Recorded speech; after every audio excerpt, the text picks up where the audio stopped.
வாழ்க இவ்வையகம் வளத்துடன் வாழ்க வாழ்க. வாழ்க இம்மாநிலம் ஆழ்ந்துணர்ந்து அமைதியாக. அன்பர்களே, மே 29 இன்றைக்கு இறைநீதி பற்றி தத்துவஞானி வேதாத்ரி மாமுனி அவர்கள் பேசுகிறார்கள். கோடி கொடுத்தாலும் கூட ஒன்றிற்காய் ஏங்கி தவிக்கும் மனம் என்று ஒரு குரலிலே நான் எழுதியிருப்பேன். இக்கரைக்கு அக்கறை பச்சை என்ற ஒரு பழமொழியை நீங்கள் கேள்விப்பட்டிருப்பீர்கள் தானே?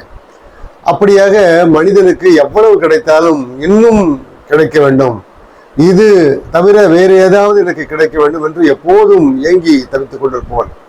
அப்படி ஏங்கி தவித்துக் கொண்டிருப்பது மட்டுமல்ல, ஒருபடி மேலே போய் கடவுளே உனக்கு கண் இல்லையா, எனக்கு மட்டும் ஏன் பதவி உயர்வு வரவில்லை, என்னுடைய குழந்தைகள் மட்டும் ஏன் நன்றாக படிக்கவில்லை, ஏன் எனக்கு மட்டும் நன்றாக மனைவியோ அல்லது கணவனோ அமையவில்லை என்று குறைபட்டுக் கொள்வதோடு மட்டுமல்லாமல் கடவுளை திட்டி தீர்த்து கொண்டிருக்கிற அந்த நிலையும் தன்னுடைய அமைதியும் மகிழ்ச்சியும் நிறைவையும் இழந்து கொண்டிருக்கிற நிலையும் தொடர்ந்து பார்த்து கொண்டிருக்கிறோம்.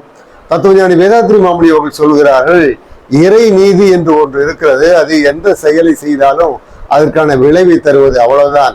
அதிலே எந்த குறையையும் குற்றத்தையும் நீங்கள் கண்டுபிடிக்க இயலாது, அது அதனுடைய தன்மையை செய்து கொண்டிருக்கிறது என்கிற நிலையிலே நீங்கள் பார்க்க வேண்டும் என்று தத்துவஞானி வேதாத்ரி மாமுனி அவர்கள் கூறுகிறார்கள். அதை தவிர்த்து அதை விட்டுவிட்டு நான் 100 தேங்காய் உடைக்கிறேன், எலுமிச்சை மாலை சாற்றுகிறேன் என்றெல்லாம் செய்வது என்பதெல்லாம் வேடிக்கையான செயல் என்று தத்துவஞானி வேதாத்ரி மாமுனி அவர்கள் கூறுகிறார்கள். மாறாக நமக்கு என்ன கிடைத்ததோ, எது கிடைத்திருக்கிறதோ அது எல்லாமே இந்த இயற்கை, இந்த இறை கொடுத்தது தானே என்கிற அந்த நம்பிக்கையோடு அந்த திருப்தியோடு நன்றி கூற பழக வேண்டும் என்று சொல்கிறார். முதலில் நன்றி கூறுங்கள், கிடைத்ததற்காக நன்றி கூறுங்கள். அப்பொழுதுதான் உங்களுக்கு நிம்மதியும் நிறைவும் மகிழ்ச்சியும் இறுதியிலே அமைதியும் கிடைக்கும் என்று தத்துவஞானி வேதாத்ரி மாமுனி அவர்கள் குறிப்பிடுகிறார்கள்.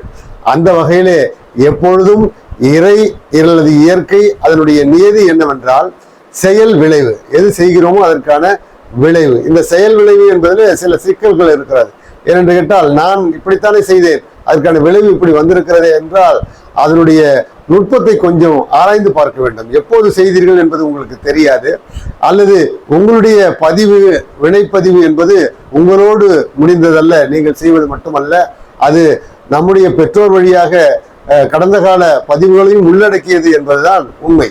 எனவே அதிலிருந்து ஏற்படுகிற விளைவெல்லாம் நம்மால் கணிக்க முடியாது.